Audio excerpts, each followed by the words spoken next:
Vamos al Salmo 92. Salmo 92, en el versículo 10. Salmo 92, el versículo 10, que dice: pero tú aumentarás mis fuerzas como las del búfalo, seré ungido con aceite fresco. Te lo repito. Pero tú aumentarás mis fuerzas como las del búfalo, seré ungido con aceite fresco. La semana pasada estuvimos hablando acerca del águila. Hoy me gustaría compartir con vosotros algo acerca del búfalo, acerca de los búfalos. El búfalo es un animal salvaje y además es un animal bastante fuerte. Un búfalo puede pesar entre 300 y 1000 kilos. Normalmente puede pesar entre 800, esa es la promedio, 850 o 200 kilos, pero hay algún búfalo, digamos, que pesa 300 kilos, que son pequeñitos, pero 300 kilos son 300 kilos, incluso alguno puede pesar hasta 1500 kilos, pero no es lo normal. Lo normal, más o menos, es la cifra que he dado. Pueden vivir entre 20 y 25 años, en libertad, entre 20 y 25 años. Y en cautiverio pueden vivir entre 30 y 35 años. ¿Por qué viven más en cautiverio? Porque no hay depredadores, no están los enemigos naturales como son los leones, los tigres, las hienas, etc. Y además están en manos de veterinarios. Y los veterinarios le dan fármacos, le dan medicinas a los animales para que vivan también más cuando están enfermos, etcétera, etcétera. Por eso en cautividad viven más. Que hay otros animales que es al contrario. Hay otros animales que en cautividad viven menos, pero en el caso de los búfalos no es así. También una de las cosas que podemos ver también de los búfalos es que hay búfalos en África, búfalos en Asia, y ante mi sorpresa cuando estaba estudiando el tema, también hay búfalos en Europa. Y yo no desconocía que hubiese búfalos en Europa, pero resulta que hay búfalos en muchas partes de Europa.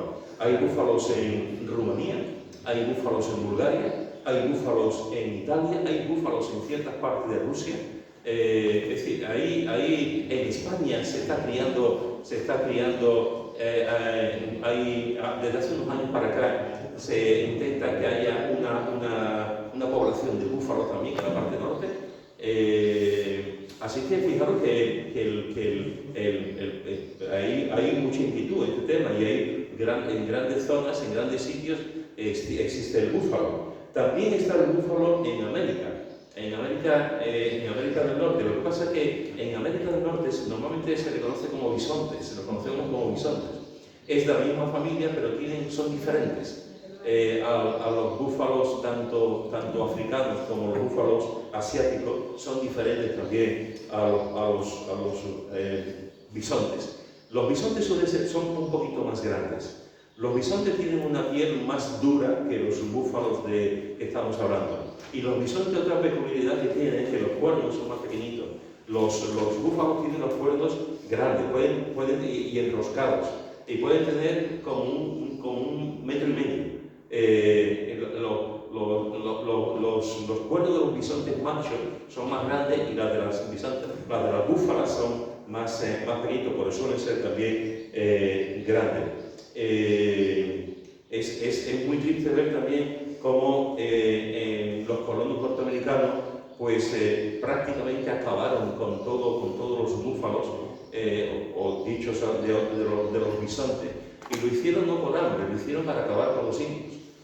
Fue una estrategia para acabar con el sustento, con el pan, con la comida que tenían los indios. Hoy en día hay muchos bisontes en Estados Unidos, hay zonas grandes en Estados Unidos, pero Buffalo Bill fue muy conocido, no solamente por su circo, sino que era conocido porque se cargó un montón de búfalos, de bisontes. Cuando yo en los próximos minutos, cuando comparta acerca de los búfalos, yo haré más referencia al búfalo asiático o al búfalo africano, no tanto al bisonte americano, porque aunque es la misma familia, tiene, como he dicho antes, pues unas cuantas diferencias. Fijaros que hemos leído en este texto del Salmo 92, hemos leído que el búfalo es fuerte. Dice: pero tú aumentarás mis fuerzas como las del búfalo. El búfalo es un animal fuerte, es lugar en el que el salmista le está diciendo al Señor que le dé la fuerza del búfalo. Y es interesante porque tú dices, bueno, ¿en qué contexto el salmista le está diciendo al Señor que le dé la fuerza del búfalo? Y si vemos los versículos 5 al 9, dice, del Salmo 92, dice, cuán grandes son tus obras, oh Jehová, muy profundos son tus pensamientos. El hombre necio no sabe y el insensato no entiende esto. Cuando brotan los impíos como la hierba y florecen todos los que hacen iniquidad, es para ser destruidos eternamente. Mas tú, Jehová, para siempre eres santísimo, porque he aquí tus enemigos, oh Jehová, porque aquí perecerán tus enemigos, serán esparcidos todos los que hacen maldad. Fijaros que es en este momento, cuando está escribiendo esto, que es cuando el salmista dice, pero tú aumentarás mis fuerzas como las de búfalo. El salmista está hablando del necio, está hablando del insensato, está hablando del impío, está hablando de los que hacen iniquidad, está hablando de los enemigos. Con todo este grupo de personas, con toda esta gente, allí el salmista te dice, dame tu fuerza, Señor. Dame tu fuerza para saber estar con esta gente, para saber estar con los necios, con los insensatos, con los que hacen el mal, con tus enemigos, al fin y al cabo. Dame la fuerza necesaria para saber rodearme y estar en tus caminos y continuar adelante. Porque estoy rodeado de necios, y estoy rodeado de maldad, le está diciendo el salmista. Y le está diciendo, le reclama, en esta oración le reclama las fuerzas del búfalo. Las fuerzas del búfalo. Dame fuerzas como las del búfalo. Hermanos y hermanas, Dios es el que da las fuerzas. Dios es el que fortalece. Dios realmente es el que nos ayuda en los momentos en que flaqueamos y no sabemos por dónde ir. Mirad lo que dice en 2 Samuel capítulo 22. 2 de Samuel capítulo 22, versículo 33. 2 de Samuel capítulo 22, versículo 33.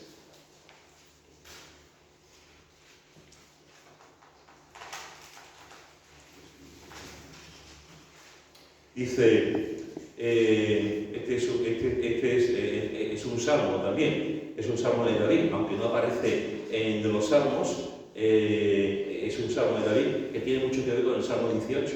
Y dice, Dios es el que me ciñe de fuerza, quien despeja mi camino. Dios es el que me ciñe de fuerza y quien despeja mi camino. Dios es el que ciñe. Tú vas a una tienda. Y tú vas a la tienda y tú dices, hola, vengo a comprarme un vestido que me haga ser fuerte. Y el vendedor te dice, mira, aquí está este vestido que es el vestido de Spiderman. Tú te pones el vestido de Spiderman y tú vas a ser fuerte. Y dice el hombre, no, ahí me atrae, sí, vengo conmigo. Y ahora aquí entra en otro vestido y dice, aquí está el vestido de Iron Man. Usted se pone el vestido de Iron Man y incluso va a volar. Este es súper fuerte. Oh, qué bien, me encanta. ¿Hay otro vestido? Sí, venga usted. Aquí está el vestido de la masa, del increíble Hulk. Mire usted qué color verde, mire usted qué bonito es. Usted se pone el vestido del increíble Hulk y va a salir usted de aquí, vamos, como si se hubiese comido 5 tostadas con aceite. Va a salir usted fuerte, tremendo. Pero el salmista dice, no son estos ni los vengadores, ni la gente, ni las personas, ni los productos, ni las pastillas. Lo que el salmista está diciendo, el Señor es el que me ciñe de fuerza. El Señor es el que me viste de fuerza. El Señor es el que me da la vestimenta donde soy una coraza, donde, como vemos la armadura también del soldado cristiano en Efesios capítulo 6, y aquí se está viendo claramente que el Señor es el que me ciñe de fuerza, el que me pone en la fuerza. En Isaías, que vimos un texto la semana pasada, Isaías capítulo 40, versículo 29, Isaías capítulo 40, versículo 29, dice así: Él da esfuerzo al cansado y multiplica las fuerzas al que no tiene ningunas. Él da esfuerzo al cansado y multiplica las fuerzas al que no tiene ninguna. ¿Cuántas veces ha ocurrido en nuestra vida que estamos en la cama, suena el despertador, ring, ring, ring, ring? Francisco, ¿tú a qué hora te levantas? Yo a las 6:30 por ahí. 6:30. Pablillo, ¿tú cuándo te levantas? Igual. 6:30. No le decía a Joaquín porque Joaquín se levanta a las 5 de la mañana. Bueno, a que es muy bonito levantarse a las 6 y pico de la mañana, es muy bonito, es muy bonito. Nos da una ilusión, una ganas de levantarnos temprano, está muy bien. Fijaros que dice, te levantas, suena el despertador, tiras el despertador y tú dices, no tengo ganas de trabajar, no tengo ganas de trabajar, yo no quiero ir, ¿para qué tengo que ir? Y claro, tu esposa dice, chiquillo, porque tienes que trabajar, tienes que ganar dinero, o el esposo o la esposa al esposo, o al contrario. Y no tenemos ganas, pero te levantas, a pesar de que has tirado ya el despertador 7 o 8 veces al suelo, te levantas malhumorado, te duchas, desayunas, ahora tengo que ir. Y cuando llegas al trabajo todo hecho polvo ya, que parece que ya has hecho una jornada entera, resulta que tienes fuerza para trabajar, resulta que tienes fuerzas para seguir, resulta que estás ahí trabajando, y cuando llega la tarde y vas a tu casa, pues aunque vas cansado, pero has terminado tu trabajo. Aquí, ¿cuántas veces nos cansamos nosotros, hermano? No solamente en el sentido de levantar temprano al trabajo. ¿Cuántas veces nos cansamos de la gente? ¿Cuántas veces nos cansamos de nosotros mismos? ¿Cuántas veces nos cansamos de la injusticia? ¿Cuántas veces nos cansamos de la maldad? ¿Cuántas veces nos cansamos por el quehacer diario, por las cosas que hacemos diariamente? Y Isaías nos dice que el Señor da esfuerzo al cansado y multiplica las fuerzas al que no tiene ninguna.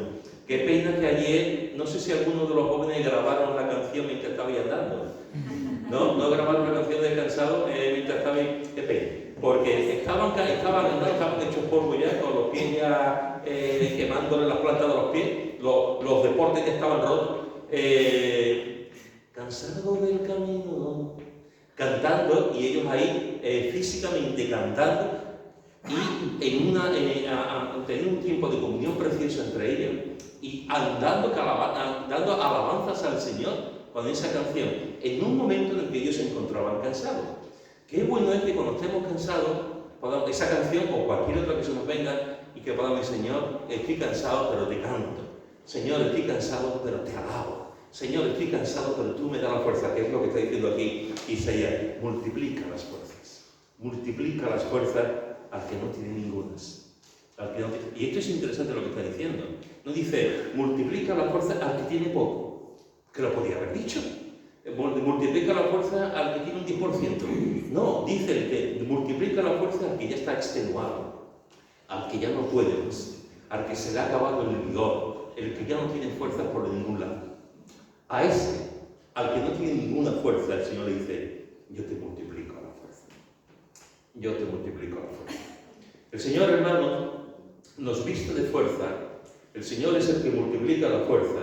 Y en el texto que he comentado antes, de pasada, en Efesios, en el capítulo 6, en el versículo 10, Efesios capítulo 6, versículo 10 dice, por lo demás, hermanos míos, fortaleceos en el Señor y en el poder de su fuerza.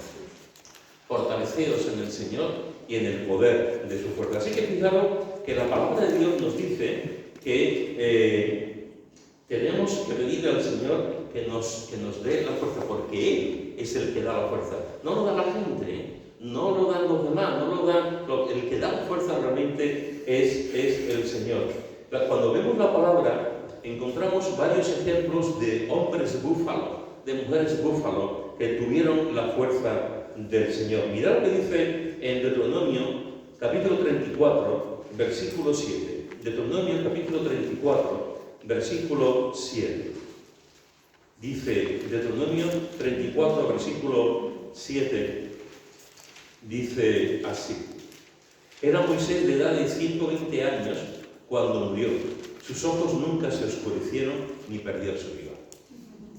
Es tremendo, es tremendo.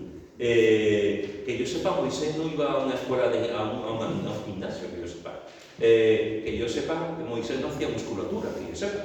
Que yo sepa, Moisés no se ponía nada en el cuerpo para estar fuertote, que yo sepa. No sé si hacía alguna dieta, no sé si qué es lo que comía, no sé si hacía ejercicio por la mañana, no sé lo que hacía, pero la palabra de Dios nos dice que era Moisés de edad de 120 años. 120 años, hermano, 120 años. ¡Wow! Son muchos años, son muchos años. 120 años y Moisés estaba en un carrito y había que empujarle y el pobre no había que darle biberón para comer y no dice eso. 120 años cuando murió y sus ojos nunca se oscurecieron, no necesitó gafas ni lentes ni nada y no perdió su vigor, su fortaleza. Moisés era un creyente búfalo, era un creyente que tenía la fuerza del búfalo, no porque él la tuviese, sino porque Dios hablaba. El Señor le comisionó, el Señor le dijo: ve con mi pueblo a la tierra prometida y yo voy a estar contigo. Y cumplió su promesa y le dio la fuerza, le dio el vigor, la habilidad, la capacidad para ir con el pueblo en el desierto hasta que llegaron a la orilla del río y, como sabéis, no entró. Pero durante ese tiempo el Señor le dio esa capacidad, esa fortaleza para guiar a su pueblo. Moisés fue un creyente búfalo, un creyente fuerte. Lo mismo que Caleb. Mirad lo que dice en Josué, capítulo 14. Josué, el libro siguiente, capítulo 14, versículo 6 al 12. Josué, capítulo 14, versículo 6 al 12, dice: y los hijos de Judá vinieron a Josué en Gilgal, y Caleb, hijo de Jefone, ceneceo, le dijo: tú sabes lo que Jehová dijo a Moisés, varón de Dios, en Cades Barnea, tocante a mí y a ti. Yo era de edad de 40 años cuando Moisés, siervo de Jehová, me envió a Cades Barnea a reconocer la tierra, y yo le traje noticias como lo sentía en mi corazón. Y mis hermanos, los que habían subido conmigo, hicieron desfallecer el corazón del pueblo, pero yo cumplí siguiendo a Jehová mi Dios. Entonces Moisés juró diciendo: ciertamente la tierra que hoy yo tuviese será para ti y para tus hijos en herencia perpetua, por cuanto cumpliste siguiendo a Jehová mi Dios. Ahora bien, Jehová me ha hecho vivir, como él dijo, estos 45 años, desde el tiempo que Jehová habló estas palabras a Moisés, cuando Israel andaba por el desierto. Y ahora he aquí, hoy soy de edad de 85 años. Todavía estoy tan fuerte como el día en que Moisés me envió. ¿Cuál era mi fuerza? Entonces tal es ahora. Mi fuerza para la guerra y para salir y para entrar. Dame pues ahora este monte, del cual habló Jehová aquel día.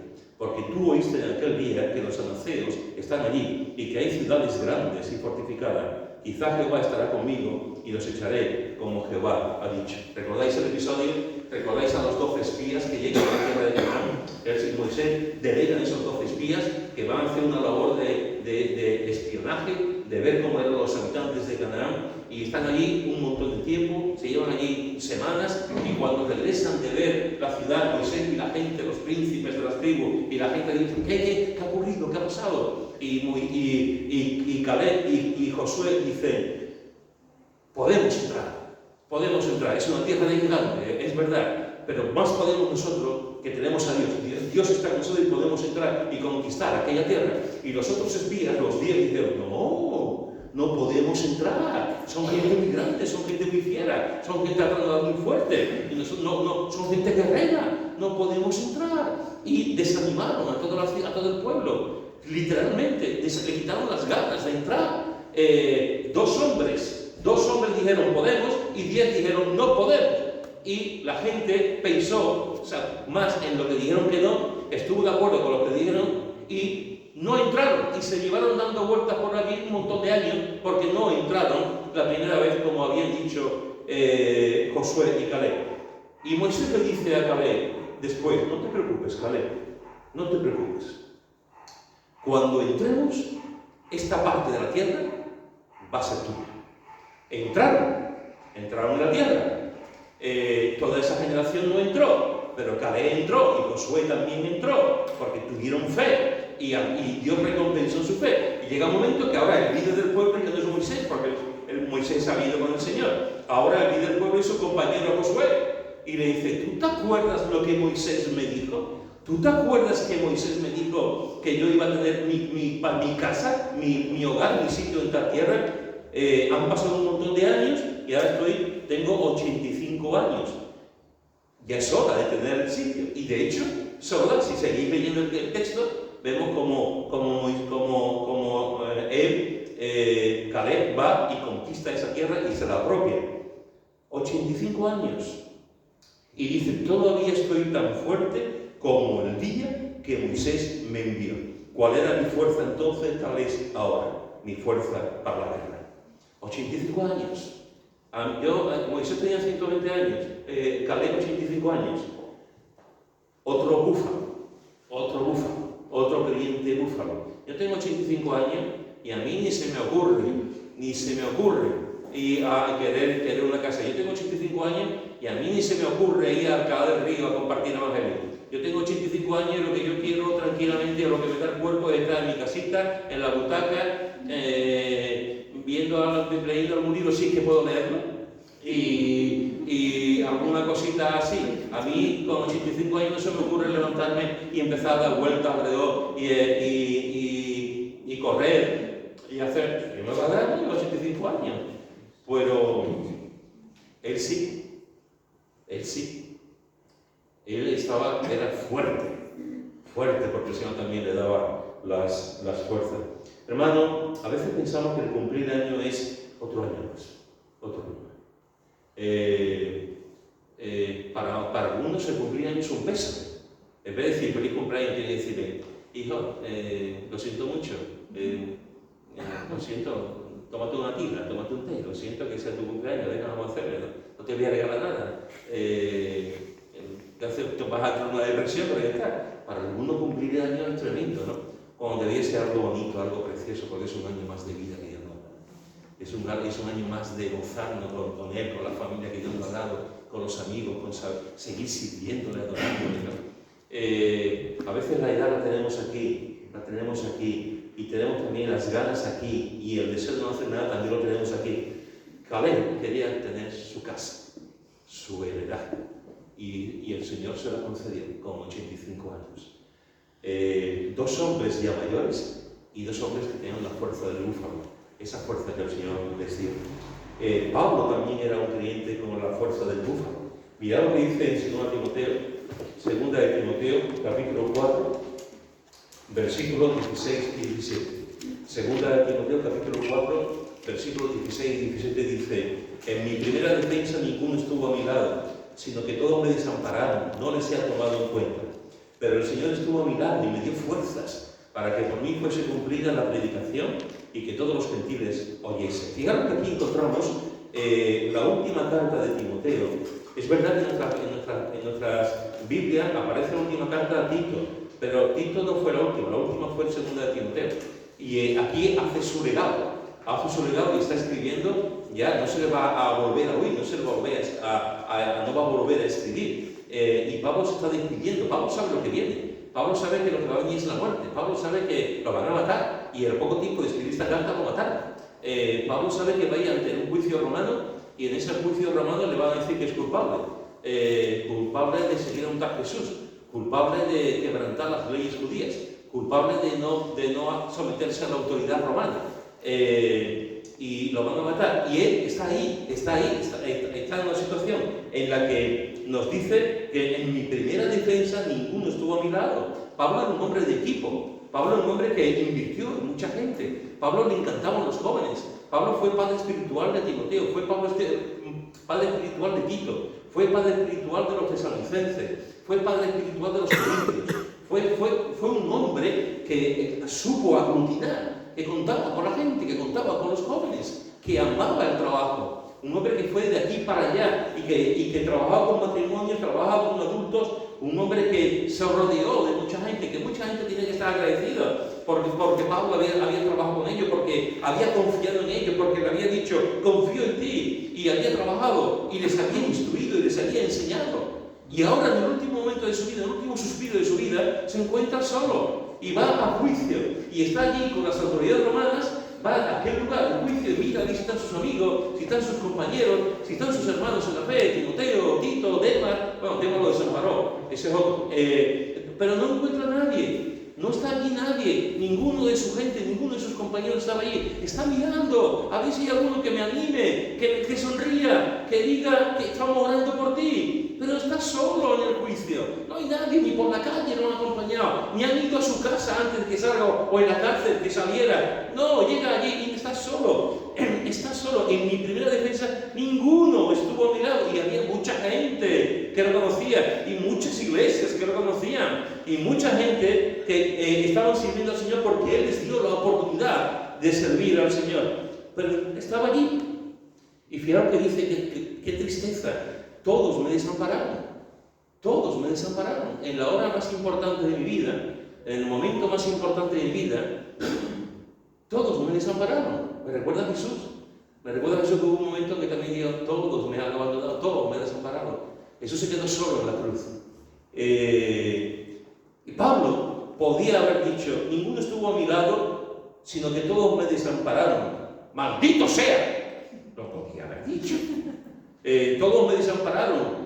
Y yo he estado todos estos años con ellos, yo les he guiado, les he servido, les he pastoreado, les he enseñado y estoy solo. Que la maldición de Dios caiga sobre ellos. Podía haber hecho, se podía haber quejado. Pero Pablo no era así. Pablo dice, no les sea tomado en cuenta. Me recuerda a su maestro. No les sea tomado en cuenta. Pablo podía haber cogido un rebote, un enfado tremendo con ellos, pero no lo hace. ¿Por qué? Porque Pablo sabe quiénes son. Pablo sabe quiénes son. Pablo sabe que lo amaban a él. Pablo sabe que eran siervos de Dios, que por alguna razón, por miedo, porque no podían, por diversas circunstancias, no estuvieron allí. Pero Pablo no dudaba de ellos. De hecho los amaba tanto que en ese momento en el que se siente desamparado, abandonado, dice, no les sea tomado en cuenta. ¿Y qué es lo que hace Pablo? Dice, pero mis amigos no están, mis compañeros no están, mis colaboradores no están, mis hijos espirituales no están, pero el Señor estuvo a mi lado. El Señor estuvo a mi lado y me dio fuerzas para que por mí fuese cumplida la predicación entre los gentiles, tal como el Señor me había mostrado. En ese momento, en esa situación de desamparo, el Señor me dio fuerzas. Moisés llegó hasta los 120 años, y en los 120 años fue un creyente búfalo, tuvo fuerzas. Caleb fue un creyente búfalo también, un creyente fuerte en el Señor, y tenía 85 años cuando conquistó su heredad. Y Pablo, que ya está un tristras de irse con el Señor, se encuentra solo ante las autoridades romanas, pero dice, el Señor estuvo a mi lado y me dio fuerzas. El Señor está a tu lado. Antes ha comentado Mari Carmen cuando al principio ha contado esta historia de ¿y si entrara Becker? ¿Y si entrara Shakespeare? O si entrara Cervantes, o si entrara... Y al final el Señor está ahí. El Señor está ahí. Si Jesús entrara, ¿qué pasaría? A veces se nos olvida este detalle, hermano. No sé por qué se nos olvida. A veces se nos olvida que Jesús siempre está presente. Y a veces se nos olvida que Jesús siempre está aquí. A la derecha de Raquel está Jesús. Y claro, alguien puede decir, este ya va a dar algo. Este se habrá tomado un café muy cargado, ahora está viendo a Jesús ahí, tiene está muy alucinado, tiene una alucinación y está viendo a Jesús. Pues no, yo no estoy viendo a Jesús ahí literalmente. Pero te voy a decir una cosa, a la izquierda de Pablo está Jesús. Y tú ya vas a decir, no, en vez de un café, se ha tomado un café con coñac, porque ya está viendo a Jesús 2 veces. Y te voy a decir que a la izquierda de Mari Carmen también está Jesús.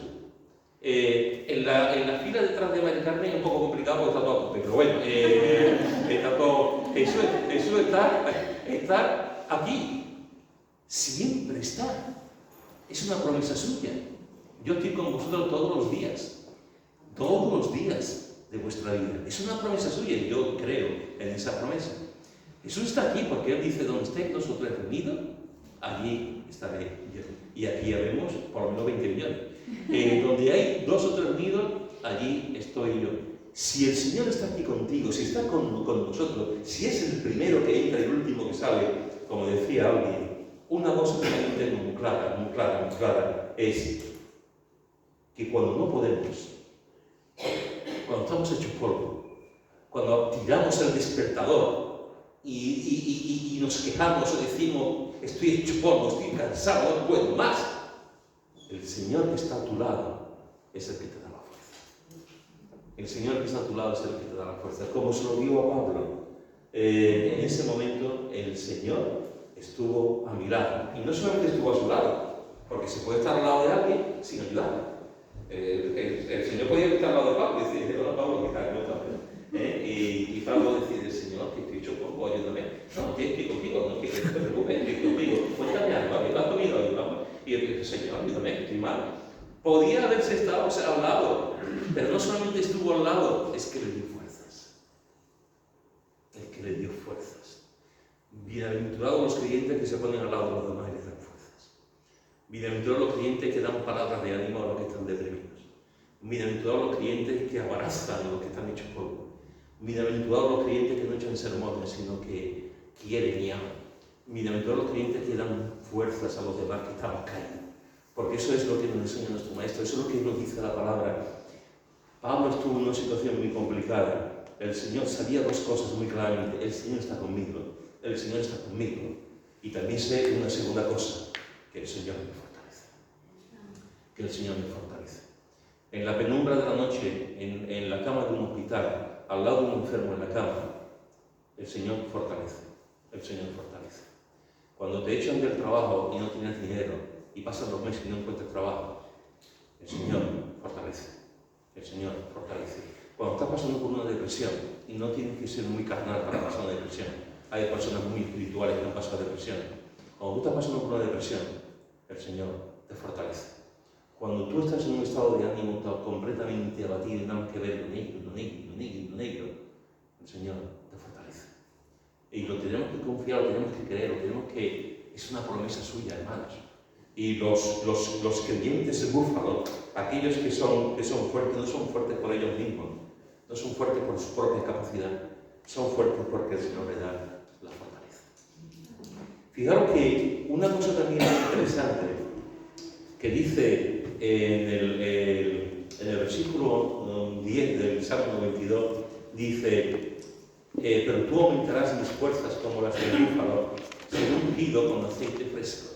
Seré ungido con aceite fresco. El búfalo africano tiene una especie de joroba que cuando está frente a un ataque de leones o de tigres, el búfalo, en vez de enfrentarse a esos leones, se va para atrás, regula para atrás. Cualquiera que vea que el búfalo se va para atrás pensará que es por miedo, que el búfalo se está preparando para darse la vuelta y salir corriendo. Pero es interesante porque en la joroba que tiene el búfalo hay como una especie de aceite. Hay una especie de aceite, y en el momento en que el búfalo se enfrenta a los leones o a los tigres, ese aceite de la joroba empieza a salir por su cuerpo. Y ese aceite lo que hace es que su cuerpo se resbala, sea más resbaladizo.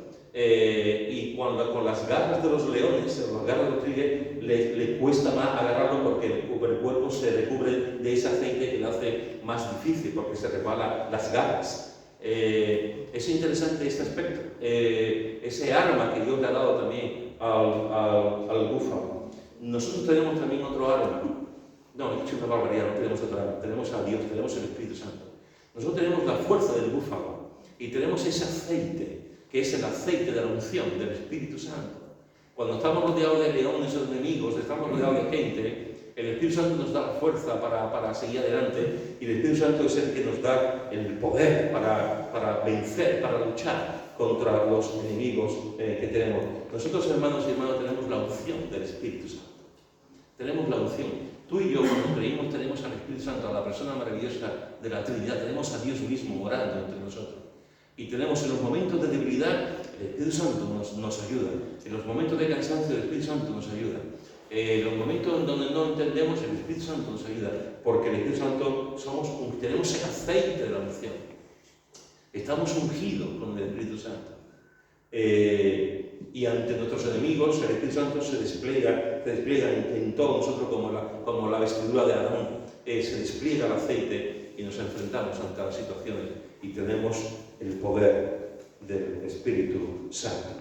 Fijaros que el búfalo no solamente es un animal salvaje, y no solamente es un animal que tiene sobre todo el animal africano, el búfalo africano, que tiene ese arma que Dios le ha dado, ese aceite, que no es exactamente un aceite, pero para que nos podamos entender, que le hace que su cuerpo sea más resbaladizo.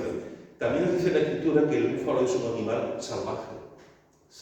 Mirad lo que dice en Job, en el capítulo 39 de Job, en los versículos 9 al 12. Job, capítulo 39, versículo 9 al 12.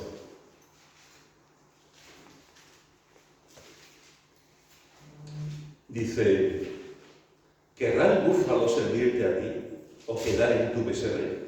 ¿Atarás tú al búfalo con coyunda para el surco? ¿Labrará los valles en pos de ti? ¿Confiarás tú en él por ser grande su fuerza y le fiarás tu labor? ¿Fiarás de él para que recoja tu semilla y la junte en tu era?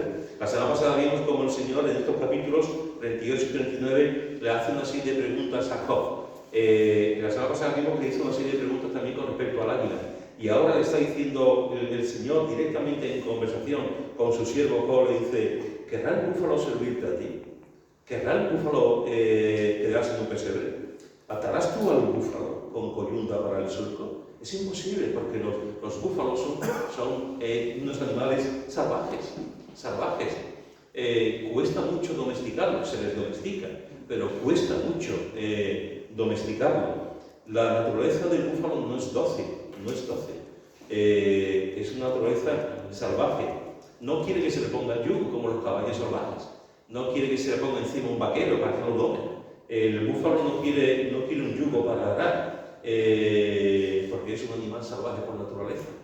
Y así también éramos nosotros, hermanos y hermanas, también éramos salvajes, también nos faltaba que nos domesticaran, éramos completamente salvajes. Y ahora lo que dice en Tito, en el capítulo 3, versículo 3 y 4. Tito, capítulo 3, versículo 3 y 4. Y fijaros lo que éramos antes. Tito 3, versículo 3 y 4. Dice: porque nosotros también éramos en otro tiempo insensatos, rebeldes, extraviados, esclavos de nuestros propios deseos y de nuestros deleites diversos, viviendo en malicia y envidia, aborrecibles y aborreciéndonos unos a otros. Hermanos, esto es un retrato de nosotros. Esto no es un retrato de aquella gente. Esto no es un retrato de una tribu perdida en el Amazonas. Esto no es un retrato de una sociedad que está en algún sitio o de la gente que nos rodea. Está hablando de nosotros. Está diciendo que nosotros antes éramos así, éramos malos. El versículo siguiente nos está diciendo, el versículo 3 dice: que a nadie difame, que no sean pendencieros, etc. Nosotros éramos en otro tiempo, no solamente pendencieros, éramos insensatos, rebeldes, extraviados, esclavos de concupiscencia y deleites diversos, viviendo en malicia y envidia, aborrecibles, y además aborreciéndonos los unos a los otros. Vaya el retrato que nos da. Y esta lista lo encontramos en otras partes también. Así éramos nosotros. Después, para que digamos: yo soy un santo varón. Oh, Señor, qué bueno eres. Dios, qué bueno. Este es pecador, este es un miserable. Para que digamos eso, para que seamos tan hipócritas, tan duros de corazón con los demás, que no seamos conscientes, que digamos: es que yo antes era así, que no se me olvide, Pedro, que no se me olvide que yo antes era así, porque si se me olvida, no tendré la gracia de Dios y no daré la gracia a los demás, tal como Él me la ha dado a mí. Si se me olvida, me convertiré en un religioso. Si se me olvida, me convertiré en un dictador. Si se me olvida, me convertiré en un legalista. Si se me olvida, no le daré la mano a mi hermano, sino que le pisotearé a mi hermano. Porque yo antes era así. Recuerda dónde estabas. Recuerda de dónde te ha sacado Dios. Recuerda cuál era tu pasado. Recuerda tu trayecto. ¿Recuerdas que era un miserable antes? Recuérdalo por tu bien. Para darle siempre la gloria a Dios y para ayudar siempre a la gente que está a tu lado. Pero, dice el texto, cuando se manifestó la bondad de Dios nuestro Salvador y su amor para los hombres, nos salvó. No por obras de justicia que nosotros hubiéramos hecho, sino por su misericordia, por el lavamiento de la regeneración y por la renovación en el Espíritu Santo, el cual derramó nosotros abundantemente por Jesucristo nuestro Salvador. Pero antes estábamos así, insensatos, rebeldes, aborrecibles, aborreciéndonos unos a los otros, extraviados, esclavos. Pero el Señor nos ha domesticado. Y el Señor nos ha domesticado. El Señor nos ha cambiado, nos ha hecho personas completamente nuevas. Es verdad que estábamos apartados, es verdad que éramos salvajes, es verdad que no queríamos ningún yugo, pero el Señor nos encontró y nos ha cambiado y nos puso un yugo y lo seguimos llevando. Mirad lo que dice Mateo capítulo 11, Mateo capítulo 11, versículo 28 al 30.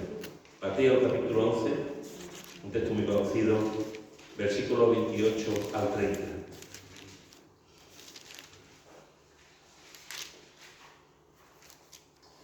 Venid a mí todos los que estáis trabajados y cargados, y yo os haré descansar. Llevad mi yugo sobre vosotros y aprended de mí, que soy manso y humilde de corazón, y hallaréis descanso para vuestras almas, porque mi yugo es fácil y ligera mi carga. Porque mi yugo es fácil y ligera mi carga. Antes éramos salvajes, estábamos llenos de pecado, no queríamos saber nada, íbamos a nuestro aire, no queríamos ser domesticados ni enseñados. Y el Señor vino a nuestro encuentro y nos cambió. Nos cambió de la noche a la mañana y nos dice, toma mi yugo, y ahora cogemos su yugo. Y el yugo que cogemos ya no nos revelamos, ya no damos voces, ya no damos con el cuerno, ya dice, Señor, qué bueno que me has dado este yugo. Qué bueno, Señor, que tu yugo es fácil y ligera es tu carga, porque es la más hermosa, la más fácil que hay, y la más hermosa de todas, la más bienaventurada de todas, ligera tu carga, Señor, tu yugo es fácil. Y tenemos ese yugo, hermanos y hermanas, porque el Señor nos ha cambiado, nos ha domesticado. Ya no somos salvajes, sino que somos ciudadanos del reino. Y hemos pasado de la oscuridad a la de la tiniebla a la luz, a mirar. Si alguien te recuerda tu pasado, dile siempre lo que el Señor ha hecho contigo. Si alguien te recuerda lo que tú eras, si un día alguien se encuentra con Francisco por la calle y le dice, ¿y yo, tú no eres de la vida? Pues sí, tú eres, pues yo me acuerdo de ti. Así, tú eras un elemento, ¿eh? Sí. Tú eras un elemento, tú eras malo, ¿eh? Y Francisco, sí, era un elemento. Pues, ¿y cómo sigues? ¿Cómo estás? Porque tú te acuerdas de aquel bum, y te cuenta todas las cosas que hizo Francisco. Y Francisco podrá decirle, pero ya no soy aquel, como la canción de Rafael, ya no soy aquel, ya soy otro Francisco, porque el Señor me ha domesticado, porque el Señor me ha cambiado y me ha transformado. Si alguien viene a Miguel de su país, adoptivo, porque el país ahora es España, y viene y dice, oye, yo te conozco, yo sé lo que tú eras en tu país, a mí no me la da. Tú podrás aquí ser un santo que la gente quiera que tú eres bueno, pero allí yo sé lo que tú hiciste. Y el que no me conoce. Y Miguel podrá decir, no, te confundes, ese Miguel yo no lo conozco, ese es otro. Yo conozco el de Miguel de ahora porque el Señor me ha domesticado. El Señor me ha cambiado, me ha transformado por completo. Si alguien viniera de la huerta de la bachillera, que es el reino de Pepe, donde Pepe bebía, y alguien de la huerta de la bachillera venía y le decía a Pepe, oye Pepe, ¿tú eres Pepe Roma Santa? Pues sí, tú vivías en la huerta de la bachillera, porque la bachillera, los ermitos que había allí, y Pepe dice, sí, yo vivía durante un tiempo en la huerta de la bachillera.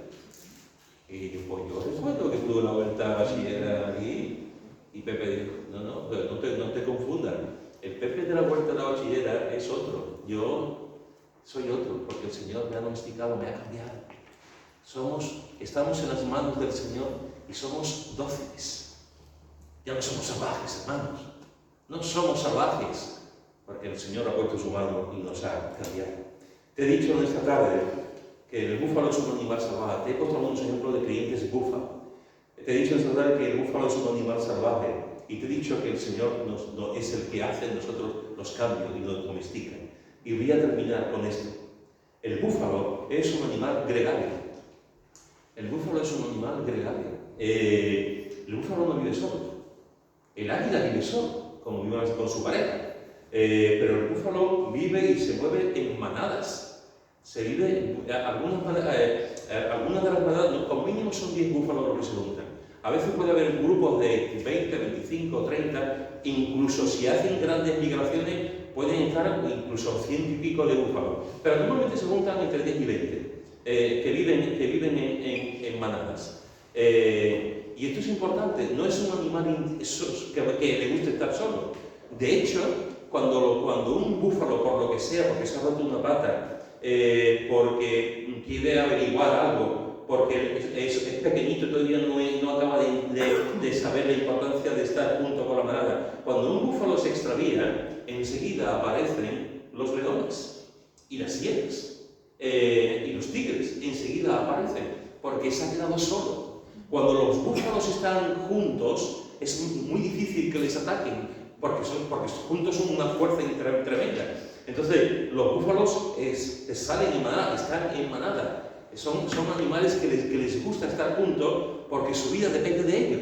Su vida depende de que estén juntos, de estar unidos. Los búfalos viejos que tienden a desorientarse, a perderse, pues son los más propicios a que los leones vengan y les ataquen. Que también es una enseñanza para nosotros. Que a veces podemos pensar que como llevo 50 años en el Señor, como llevo toda mi vida en el Señor, como que llevo muchos años, ya nadie me va a atacar, ya me sé todas las artimañas del diablo y sé todas las cosas que va a pasar. Cuidado, porque si nos confiamos pueden ocurrir muchas cosas y no buenas precisamente.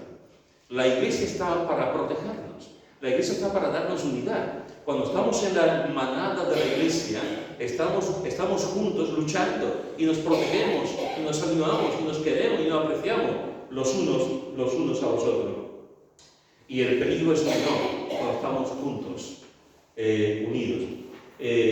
No pienses, por favor, que porque lleves muchos años en el Señor no vas a tener problemas, porque los va a tener. Cuidado con la autoconfianza.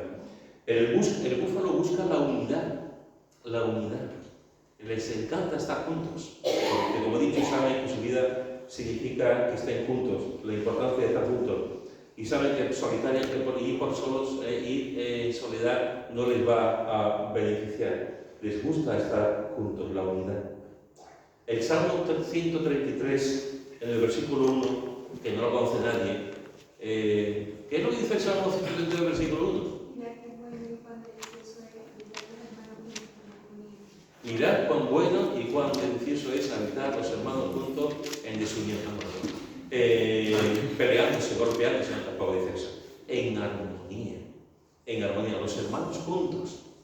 El invento de la Iglesia es el invento más hermoso que Dios ha hecho. Después de la Reforma, siempre lo diré. En la Iglesia nos protegemos, nos cuidamos los unos a los otros. Y en la Iglesia vivimos también en unidad.